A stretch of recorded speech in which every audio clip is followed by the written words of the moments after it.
হয় তো ভালো হোক। রসুনের বাবু ওই 2 বেটে ভালো হয়। ওটা পাতলা দিলে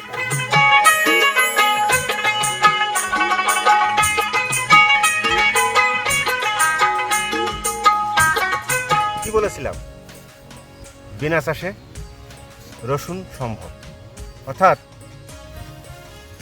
আমন পরবর্তী যে মাঠ ফাঁকা পড়ে থাকতো, সেই ফাঁকা মাঠে শুধুমাত্র রসুনের কোয়াটা নিয়ে আমরা মাটিতে লাগিয়েছি। আর রাসায়নিক সার গোবর সারের সঙ্গে মিশিয়ে অথবা জৈব সারের সঙ্গে মিশিয়ে তার উপরে ছিটিয়ে দিয়েছি, বীজটিকে ঢেকে দিয়েছি। এবং ধান কাটার পরে যে নাড়া থাকে, সেই নাড়া দিয়েই শুধুমাত্র আমরা এই রসুনটাকে ঢেকে দিয়েছিলাম। আজ আমাদের হাতে রসুন এসছে এবং এটি বাস্তবতা। তাহলে এরকম একটি মশলা জাতীয় ফসল উৎপাদন করা সম্ভব। আপনারা আমাদেরকে প্রশ্ন করেছেন বারবার যে আদৌ কি এখানে রসুন সম্ভব? হ্যাঁ, সম্ভব, এবং এটাই সেটি।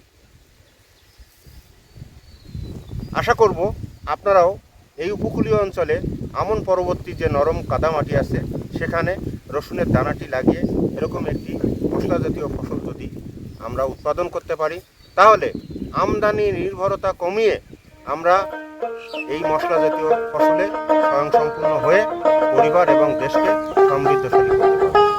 আর এরকম কৃষি এবং কৃষি প্রযুক্তি সংক্রান্ত নানাবিধ তথ্য আপনাদের সামনে আমরা নিয়মিতই তুলে ধরব।